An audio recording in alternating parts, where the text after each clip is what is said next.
The gravity hall didn't echo, it groaned. Every bolt, every beam, every breath inside it carried the sound of strain, as if the room itself resented what it was built to hold. The air was thick and slow, dragging light into soft warps that bent around the platform at its center.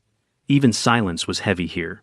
The instructors called it a classroom, but the cadets knew better. This was a temple to failure, a place built to remind them that no matter how far their species had come, gravity always won in the end. Rows of alien cadets stood along the polished steel walls, armor gleaming with condensed moisture. Their bodies twitched under the crushing field, some adjusted their breathing regulators, others dug their claws or talons into the deck for stability. You could tell the newcomers by how wide their eyes were. They weren't prepared for what 10,000 tons of pressure did to your thoughts, let alone your muscles. In the center of the hall sat the gravitic block, a dull mass of compressed alloy drawn from collapsed star cores. It didn't look impressive. It didn't need to. The weight of it bent the air, making the metal tiles beneath it shimmer and flex like rippling water. Around it, the floor was already scarred from attempts past the indents of claws, shattered exosuits, and even the faint outline of a Virelian psychic who'd fainted mid-lift. Every year, the Academy called this test the weight of worlds. Every year, no one passed.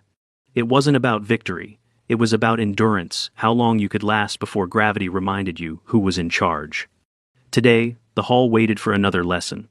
The instructors stood along the elevated platform above, their visors glowing a faint blue as they scanned the gathered cadets. One voice, crisp, mechanical, cut through the haze. Standard calibration active. Begin when ready. A hiss of pressure filled the air as the first field activated. The gravity doubled. The cadets staggered as if invisible chains had coiled around them. Even watching from the stands made the spectators lean unconsciously forward, as if gravity reached out for them, too. Then the first Threxian stepped onto the platform. His exoskeleton gleamed gold in the dim light. He flexed his clawed fingers once, dropped into a stance, and gripped the alloy block with both hands. The hall fell silent, except for the low groan of metal and the steady, rising hum of a weight that refused to be moved. Zektol's dorsal plates cracked first. A thin fracture line raced down the armored ridge of his spine as he strained upward, legs shaking, breath rasping in his translator collar. He let out a bellow deep, guttural, and heaved. The gravitic block didn't budge. His arms began to fold inward, not from weakness, but compression. The density of the field was beginning to affect his own bone structure, pressing joints in ways nature never intended. He gasped again, dropped to one knee, and finally released his grip. Two medics moved quickly, assisting him back with a neutralizing pulse field that stabilized the worst of the structural microfractures. Zektol blinked at them once, nodded, and limped back to his place in line. Next came the Solarian twins. Bioluminescent and long-limbed, they glided onto the platform with the efficiency of synchronized swimmers. Each wore a high-density exosuit, titanium fibers, braided with biomechanical muscles. They approached the block in mirrored motion, latched onto opposite corners, and pulled. The suits held for 6 seconds. Then one of the left twin's stabilizers snapped in half with a sound like a muffled whip crack. Sparks burst from the elbow joint. A moment later, the right twin collapsed, writhing as the field pressure compressed the abdomen plate into the solar plexus. Pulse field now, someone shouted. The medics rushed in. One activated an emergency thoracic spreader and pried the chest plate off before it could collapse further. The twin was breathing, barely, with labored gasps and a pulsing vein across the left mandible ridge. The instructors made no comment. They never did during the test. Next came a Virelian. You could tell from the way the hall reacted, everyone shifted, some backed up. Virelians didn't lift with muscle, they lifted with mind. Yerix glided to the block, eyes glowing faint green. His feet never fully touched, the platform telekinetic field engaged, even as the gravity fought to bind him. He stopped inches from the alloy, extended both hands, and narrowed his eyes. The block shimmered. Not much, just a flicker, as though the photons around it hesitated. Then, Yerix screamed, not aloud, not fully. His body convulsed, every nerve in his frame firing at once. Blood burst from both nostrils, splashing onto the floor beneath him. He stumbled, tried to hold his posture, then dropped like a wire-cut puppet. His translator disc shattered as his jaw hit the tile. The medics ran faster this time. He needs cerebral decompression, now. Bleeding from the auditory canal. Get the neural stent. He tried to sync with the field. Idiot. They stabilized him after 12 minutes. He didn't regain consciousness. The instructor's voice echoed through the chamber again. Next. Silence. The remaining cadets stared forward, unmoving. A few exhaled. One dropped out entirely, stepping away and handing his participation disc to the nearest monitor. No shame, no laughter, just quiet defeat. Then a shape stepped forward from the end of the line. Not large. Not glowing. No armor. No exosuit. A human. He wore a standard-issue cadet's uniform navy blue, slightly worn, sleeves rolled up to his elbows. No biometric cuffs, no pressure suit. Just light gloves, calloused fingers, and a quiet expression that looked entirely out of place in the heaviest room in the galaxy. Whispers rippled through the crowd. A human? Primitive world species. No stabilizers? That's suicide. Is that even allowed? The instructor turned slightly, tilting his visor for a biometric read. Cadet Elias Grant, Earth Sector. Confirmation scan accepted. Proceed when ready. Another voice, one of the junior instructors, muttered under his breath. If he even touches it, I'll mark him as exceptional. The gravity field reset. The sensors recalibrated to max. And Elias stepped onto the platform. The air changed around him. It wasn't just visual, though. Yes, the light bent harder, shadows folded differently, and even time felt like it stumbled. No, this was deeper. The platform itself reacted. The moment Elias crossed the boundary line, the field sensors flickered. His heart rate, displayed above in real time on the upper observation deck, didn't spike. It slowed. Breathing even. Muscular tension, low baseline, stable. Neural response focused, not stressed. The instructors frowned. His body's adapting. In microbursts. Is that even possible without implants? No surge at all. He's not resisting the gravity. He's sinking to it. Elias didn't say anything as he approached the block. He just crouched. Fingers curled under the edge. One hand. No stance. No brace. He looked at the block like it was a stubborn backpack from a long hike. Then he smiled. Not wide. Not cocky. Just enough. And he whispered, Baseline Earth gravity is higher. Let's see what you've got. The instructors leaned forward as one. Elias's body looked almost still beneath the suffocating weight of the gravity field, but the platform told a different story. It hummed in warning, a low, resonant vibration that spilled out into the air like a ripple across tense skin. Sensors registered stress buildup beneath the alloy. The block hadn't moved. Yet. Field readings are spiking, someone said from the control deck, recalibrating dampeners to compensate. Dampeners? The lead instructor snapped. He hasn't even started. Let the system ride. There was a reason they never calibrated the field this high without warning. The moment you reached full intensity, things failed, not just bodies, but the environment. Wires gave, foundations shifted.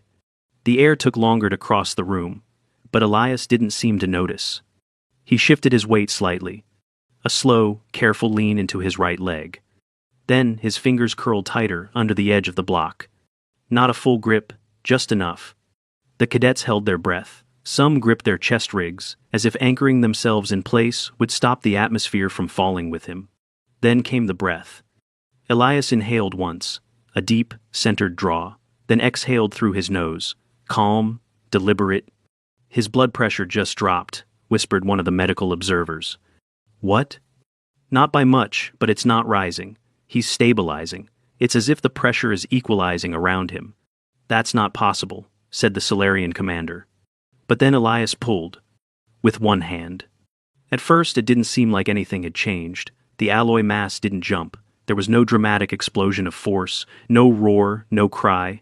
It just lifted. A centimeter. Enough. The platform groaned. Not in complaint, in warning. It began with a hairline fracture in the tile beneath his right foot. The super-dense polymer flooring, rated to withstand mechs and armored drills, cracked outward in a spiderweb ripple. The sensors blinked once, then again. Then they shorted. The gravitic block was rising. Every light in the chamber dimmed for a half second. The emergency suppressors activated late, scrambling to rebalance the room's gravitational flux. Instead of stabilizing, they triggered a harmonic collapse in the pressure field, which amplified the mass's resonance. The weight didn't drop, it hovered, just a fraction higher. The chamber's auxiliary AI flagged an emergency override. Field overload imminent. But no one moved. Not even the instructors. Not even the medics. Everyone was staring at the block, suspended by a single human arm, trembling in the light like a thing unsure of its own density. Then came the second crack. The air. It collapsed. A vacuum-like pop echoed from the platform as the pressure differential around Elias inverted. The room buckled. Cadets staggered. Panels above the observation deck flashed red, indicating that the field had passed the 1.6 black hole threshold, a limit designed only for testing inanimate materials. And still, Elias stood. His face tightened slightly, jaw clenched, but not in agony. In control. Every muscle along his arm engaged in perfect rhythm. Ligaments coiled like suspension cables. There was no shaking. No panic. Just purpose. He turned his head slowly toward the instructor stand. "Exceptional enough?" he asked quietly. The lead instructor didn't answer. He couldn't. The mic had shorted from the power feedback. The block was set down with a soundless thud. No quake, no boom, just gravity reclaiming what it had borrowed for the briefest instant. Elias stepped back, his right hand opened, fingers slow to uncurl, but functional. He rolled his wrist once, then twice, his shoulder lifted and fell. Breath controlled. Sensors came back online seconds later. Vitals, 76 BPM, no blood oxygen loss, minor muscular swelling in the anterior deltoid, no tears, no ligament damage, skin temperature within resting norm. Core temperature, increased by 0.3 degrees Celsius, no cardiovascular strain. The medical staff blinked. One of them quietly said, "That shouldn't be physically possible. The force vector alone should have snapped the wrist joint under sheer load." "Earth standard muscle composition shows average fiber density," said another, scrolling quickly through Elias's personnel chart. "But tensile resilience is 340% above projection? Is that an error?" "No, it's adaptation. It's not strength. It's the way he distributes it." After a minute, the lights recalibrated. The platform shut down. The gravitic block sat in place, steaming slightly and very, very still. No one moved to lift it again. Not because the test was over, but because it no longer meant anything. Zek Toll, the Threxian, watched Elias step off the dais and walk back toward the cadet line with slow, even steps. He didn't stagger. He didn't limp. He moved like someone accustomed to weight. The Solarian twins said nothing. One adjusted the strap of her chest plate and avoided eye contact. The Varelians remained silent, the conscious one watching Elias with wide, unblinking eyes. As Elias reached his position in line, a small cough escaped the cadet next to him. A feathery Avenari with 6 fingers and triple lungs. Elias turned slightly. "You okay?" The cadet blinked. "You didn't? Strain?" Elias shrugged. "Oh," I strained. "Your hand. It'll swell up. Nothing torn." He looked up at the ceiling, then smiled. "Back home, you strain every day just walking uphill." Above, the instructor finally found his voice. How are you still standing?" Elias glanced upward, then flexed his hand once. "You built your machines to simulate pressure," he said. "But Earth doesn't simulate it, it just gives it to you." He pointed at the gravitic block. "You made a challenge to prove nothing could win against gravity, but that's where I'm from." The silence in the room became a second kind of weight, not crushing, but humbling. "You grew up resisting it," Elias continued. "We were shaped by it." Later that day, the computer logs were reviewed by Academy Control. What they found was stranger than expected. At minute 4 of the trial, the gravitic field had spontaneously increased by 20%, not from the instructors, but from the machine's adaptive core. It had responded to Elias's exertion the only way it knew how, by growing stronger. And he had kept lifting. When the instructors met in the private review chamber, they sat in silence for a long time. The lead evaluator, a Morlathi with 4 hearts and a low tolerance for metaphor, stared at the final footage on loop. "I don't think he lifted against the field," he said finally. One of the others turned. What do you mean? I mean it stopped fighting him. Within a week, the test protocols were rewritten. The gravitic block was retired from active use. Instead, it was mounted in the central wing of the Academy's Hall of Record, no longer a tool for failure, but a monument. Below it, a new inscription was etched into the alloy plate, to those born under heavier skies. And beside it, in smaller print, translated into every dialect of the known galaxy, the weight was never the enemy. The Academy physicians didn't trust the results. After the test, Elias was required to report to Med-Sector 7 for full post-strain evaluation. No one walked away from a gravitic lift at that magnitude without microfractures, organ bruising, or neurological stress. Even the viewers sometimes needed monitoring. He arrived 20 minutes after the event, walking under his own power, wearing the same uniform and gloves. His gait was stable, no limp, no irregular rhythm. The only noticeable difference was a faint line of sweat along his hairline and a slightly swollen wrist, right side. Dr. Harin met him at the threshold of the diagnostic chamber, frowning over the scan pad. You should be horizontal, she said without greeting. I'm fine, Elias replied. She snorted once and waved him inside. They always say that before the scanners light up like a warship. The scan suite was already prepped, lead-lined. 4 separate resonance imagers tracked bone density, vascular compression, and skeletal cohesion. Medrones hovered quietly nearby, ready with nanofixers in case something tore or gave out during the check. Shirt off, Harin said, pulling up the control board. We're going deep. Sit, and don't lie to me. Elias peeled his uniform down to the waist. His chest was broad, scarred lightly in 2 places, one from a blade, one from a burn, both healed long ago. His arms were tense but not trembling. His lungs expanded with the regularity of someone in a low-pressure room. Harin glanced at the live scan as he sat. You're not in pain? Muscle soreness, no tearing, right wrist might have stressed the tendons. We'll see. The first sweep began. Low-frequency pulses scanned his spine, moving from atlas to sacrum, measuring vertebral alignment and any sign of axial displacement. None. Strange, Harin muttered. The second scan traced the vascular response during the lift, reconstructed from the post-event telemetry. It showed no cardiovascular overload, no spikes in lactic acid beyond normal physical stress, no internal bleeding. She stared. Then came the bone density map, and that's where everything changed. Your cortical bone layer is over twice the thickness of any other species in your class. Elias raised an eyebrow. That's normal for Earth baseline. We evolved in high gravity. She tapped the overlay on her screen. This isn't evolution. This is adaptation within a single generation. You weren't born on a high-grav colony. Your records say you're earthbound, surface raised. Correct.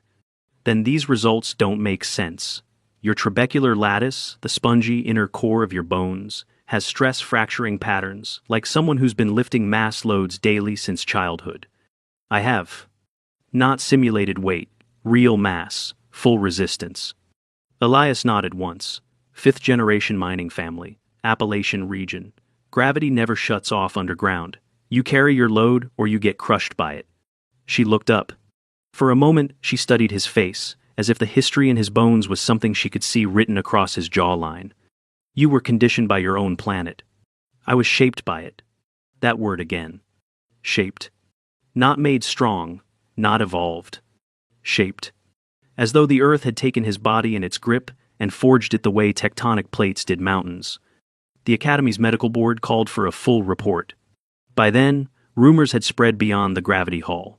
Recordings of the event leaked, first through the Cadet network, then through faculty sub-channels. It made it to a military broadcast on a Solarian combat cruiser within 30 hours. No exaggeration, no glamour. Just raw footage of a human lifting a gravitic block under conditions designed to break reinforced plating. The footage ended with him walking away. During the board hearing, Elias sat in a chair 2 sizes too small, arms crossed over his chest. In front of him, 11 senior officers, instructors, medics, and xenophysiologists debated the nature of his result. This was not a display of strength. It was something else. A neural trick. He's not augmented. No spinal shunts, no artificial tendons. Then is it training? Some form of resistance ritual? His ancestors built their endurance over millennia. He just inherited the strain. Still doesn't explain why he didn't tear a muscle or burst a vessel. Perhaps we've misunderstood what human adaptation is. Elias cleared his throat. They looked at him. Permission to speak? The lead instructor nodded. Elias leaned forward slightly. You're asking the wrong question. And what should we be asking, Cadet Grant? He looked them all in the eye, one by one. You want to know why I lifted that block? You're trying to figure out if I'm stronger than the rest. I'm not. One of the medics raised an eyebrow, then explained the result. Elias tapped his sternum. I didn't lift against the weight. I let it show me where I was weak. Then I pushed through that. I didn't overpower gravity. I understood it. The officers said nothing. He continued. I grew up in a place where the mountain tries to bury you if you don't respect it. Where water carves through stone, not by force, but by patience. Where the planet doesn't care if you're tired. You move. Or it crushes you. He stood. And for the first time in that sterile, polished chamber, the board didn't see a cadet.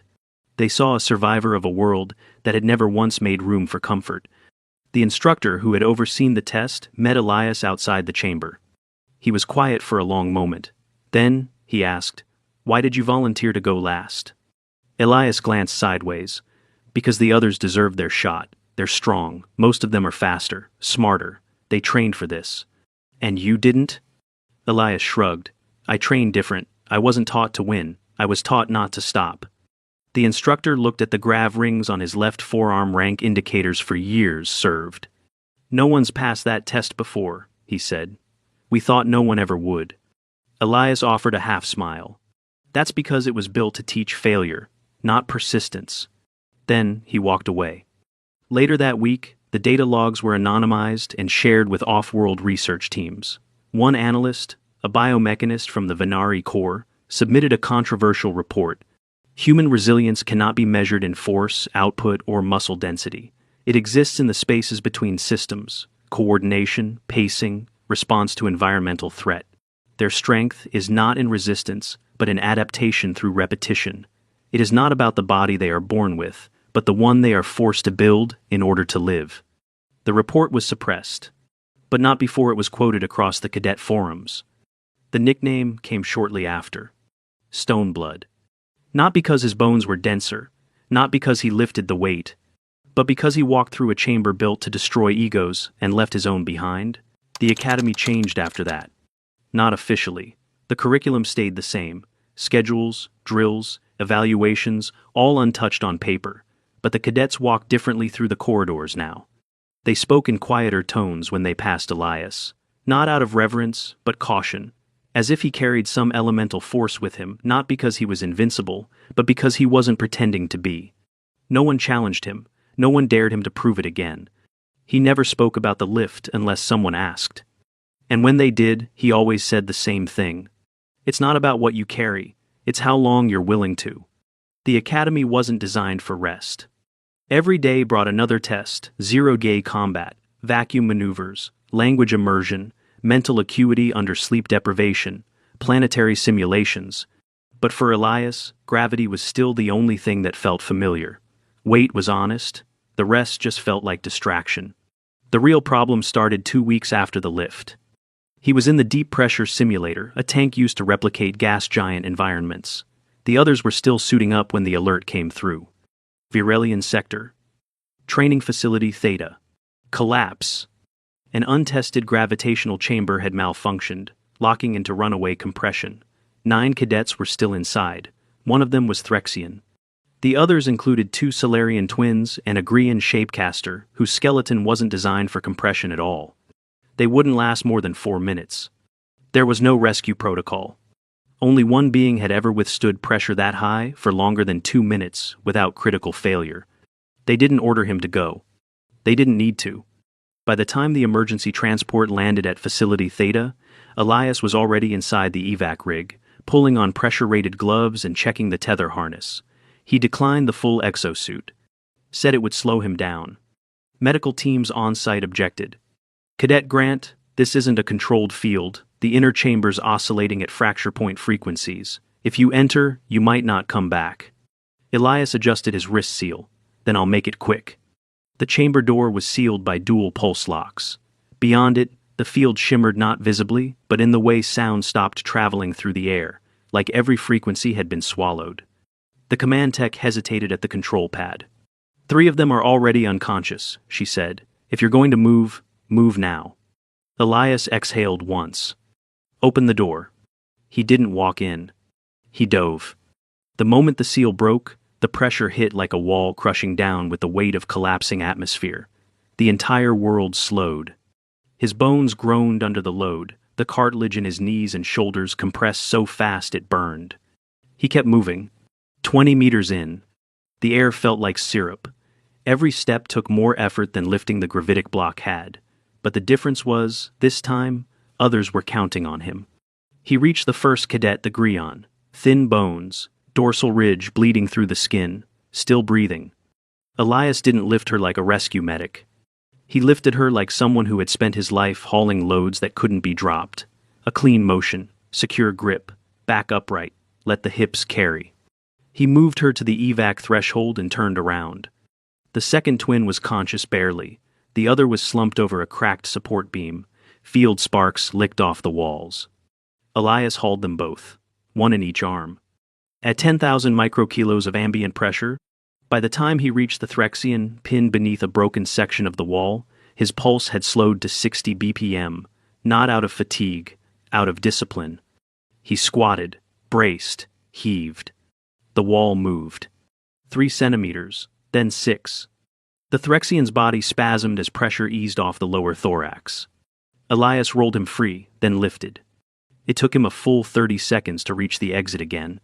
He didn't stagger, but his lips were bleeding from the inside, not a lot, enough to taste iron. As the medics took the last of the cadets, the pressure door hissed shut. Elias sat down beside the wall and let his shoulders relax. His vision flickered not from strain, but fluid compression behind the eyes. It was a known risk. Too much pressure, and the retinal vessels could swell. He blinked a few times. The lead medic crouched in front of him. "You're done," she said. "Everyone else?" "Stable. You got them all." He nodded. "Good." Then, at last, he laid back. They monitored him through the night. His blood pressure equalized within an hour. He refused sedation. He slept. The next morning, the Academy held a closed review. Facility Theta's gravitational field had surged due to a calibration error in the failsafe oscillator. The design flaw had gone unnoticed because no species on record had survived past the initial exposure to diagnose it. Elias had walked through it, twice, with others on his shoulders.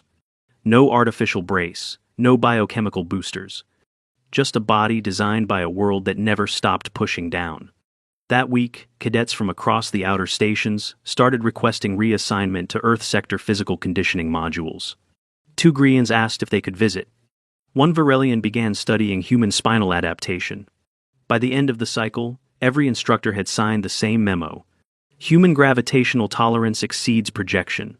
Their limit is not dictated by physics, but by purpose. And yet, Elias still trained like before. No speeches, no exhibition matches. Just one lift at a time, in silence.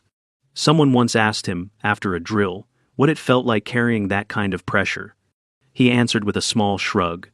"You get used to it." Then he wrapped the weights back up and moved on. There was no ceremony. The Academy didn't hand out medals for endurance, no parades for surviving impossible weight. Even the facility repair crew that patched the cracked platform in the gravity hall didn't say much, just welded over the worst of the fractures and buffed the floor until the scars were no longer visible from a distance. But every cadet remembered exactly where they were the day Elias lifted the block. And every one of them remembered what came after, when he walked into a collapsing training chamber and carried 8 lives out of it, not because he was stronger than gravity, but because he never expected gravity to be fair. It was Earth's legacy, stamped into bone and breath and tendon. No announcement marked the day Elias completed his final exam. No lights flared, no banners dropped. But the instructors all stood when he left the chamber, and none of them sat down until he was gone. 3 weeks before graduation, a visiting delegation arrived from the Varelian Council, ambassadors, instructors, and high-order neuralists. They came bearing gifts and data requests, including a petition to study Earthborn cadets in long-duration compression environments. They requested an audience with Elias. He agreed, but only under one condition. "No labs," he said. "We meet where I train." The gravity hall hadn't been used since the incident. But the field was still operational. The block still sat at the center, untouched, preserved, though no longer part of the official testing program. When the Varelians entered, they hesitated. Their ambient neurofields rippled in unison, a low, vibrating awe. Even their speech was softened. One adjusted his vocalizer before addressing him. "You are Cadet Elias Grant." Elias nodded. "Yes." "You lifted the core block. You walked through a hyper-compressed field. You rebalanced a gravitic surge zone without augmentation." "I did what I had to." The neuralist stepped forward. "We've studied your physiology, your vitals, your data. But there is one thing we still do not understand." Elias waited. The neuralist tilted his head. "What taught you to do this?" It was a simple question, honest. And Elias thought about it for a long moment. He walked to the block, not to lift it, not to touch it, just to stand beside it, one hand resting on its edge. His voice was calm. "My great-grandfather mined iron without machines. He used his hands, his back, a pickaxe, and a cart he built himself. He cracked rock for 12 hours a day, not because it was glorious, because there was no one else to do it." He looked at them. "My mother raised 3 kids while hauling water up a frozen hill every winter. My uncle worked in 1.2 gravity fields because the pay was better, and it left his knees swollen for the rest of his life." The chamber was quiet. "I didn't learn this from a textbook. I learned it by watching the people around me refuse to stop, not because they weren't hurting, but because stopping didn't help." One of the ambassadors stepped closer. "You were shaped by hardship." Elias nodded once. "Yes, but that's not what made us strong." The ambassador blinked. "Then what did?" Elias turned, hand still on the block. "We stopped expecting the world to make things easier. After they left, he stayed behind. Not for training, not for glory. Just to sit on the platform, legs folded, hands resting on his knees. For a while, the hall was quiet. Then a sound echoed through the doorway. "Boots?" A familiar voice followed. "I heard you finally said something philosophical." It was Tamsin Hale, another Earthborn. Not from the mountains like Elias, but from the western plains, where the wind wore you down more than weight did. She was the only other cadet who didn't flinch around him, who never asked about the lift. She sat beside him without being invited. "You're leaving soon," she said. He nodded. "Orders came this morning. Field deployment, outer ring." "Dangerous?" "Probably." She picked up a piece of chalk from the floor, a remnant from the training lines, and began drawing on the tile. A crude shape, a star above a small curve. Gravity lines, directional pull. Then, underneath, she scrawled 3 words. "Sky goes up." Elias raised an eyebrow. She grinned. "Just a reminder, not every force that pulls is trying to crush you." He looked down at the drawing, then at the ceiling, where the Academy's structural dome curved gently into a projection of stars. "I'll keep that in mind." Graduation came and went. He walked across the stage like everyone else, accepted the insignia, saluted the commandant, shook hands with those who'd once doubted him. There were no extra accolades, no special honors. But the room was full. Even the instructors who usually left after their own cadets had walked stayed until the end, not for the ritual, for him. As he stepped down, someone in the back row stood. Then another. And another. No clapping, no sound. Just gravity. Holding them all still. Elias left the academy the same way he'd entered it. Quietly. One bag. No fanfare. He passed through the gate without pause, heading to an outpost no one else had requested, a rim-world installation orbiting a Class G planet with known tectonic instability and variable mass zones. He'd asked for it specifically. When the deployment officer asked why, he said only this: "I don't want to be somewhere easy. I want to be somewhere that needs someone who won't back down." The gravitic block remains in the Academy Museum. Visitors walk past it every cycle. Some stop, most don't. The ones who do linger always ask the same question. How? How could a human lift it when no one else could? There are many theories. biomechanics, muscle density, joint resilience. But the instructors don't give the real answer in lectures. Instead, they point to the plaque beneath the block. The same 3 words scrawled in chalk that day. Sky goes up. And beneath it, a line added by someone long after Elias was gone. To those who carried what others couldn't, not because they were stronger, but because they kept walking. The cadets don't always understand it at first. But those who last, those who endure, always do. Because the lesson was never about lifting the block. It was about never dropping it. Not when it gets heavy. Not when it cracks the ground. Not even when no one's watching. That was the day the galaxy learned. Humans didn't defy gravity. They came from it. And they carried it with them. Always.